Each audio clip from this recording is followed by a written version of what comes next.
بسم اللہ الرحمن الرحیم۔ شاعر محترم فرماتے ہیں، تھا حکومت کا فرعون کو بھی نشہ، ظلم پر ظلم وہ خلقت پہ کرتا رہا، جب سمندر میں ڈوبا تو کہنے لگا، اس حکومت کے حاصل سے کیا فائدہ۔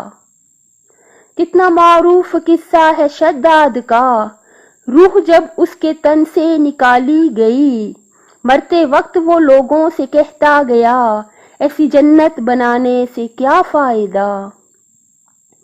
مالداری میں مشہور قارون تھا، وہ مخالف تھا موسیٰ و ہارون کا، جب زمین میں دھنسایا گیا تو کہنے لگا، ایسے بے جان خزانے سے کیا فائدہ۔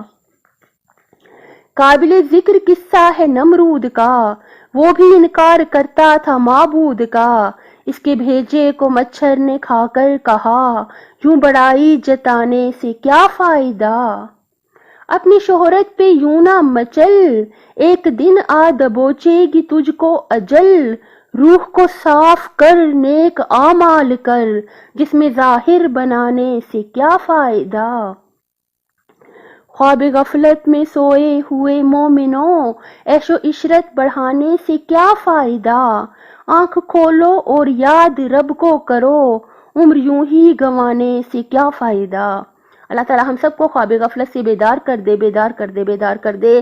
ہم انشاءاللہ خواب غفلت سے بیدار ہوں، ہماری توجہ رہے، ہر وقت ہماری توجہ رہے کہ دنیا کے ساتھ ساتھ ہم آخرت کو بھی کیسے بہتر کریں، اور اس کی شرط آپ کو یاد ہے کہ ہم خالق کی مخلوق پر بہت زیادہ رحم کریں۔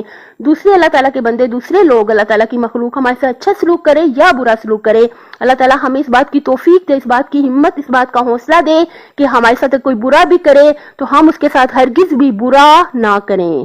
اپنی صحت، آخرت اور خالق کی مخلوق کا بہت زیادہ خیال رکھیے گا۔ اللہ تعالیٰ دنیا اور آخرت میں حامی و ناصر ہو آپ کا۔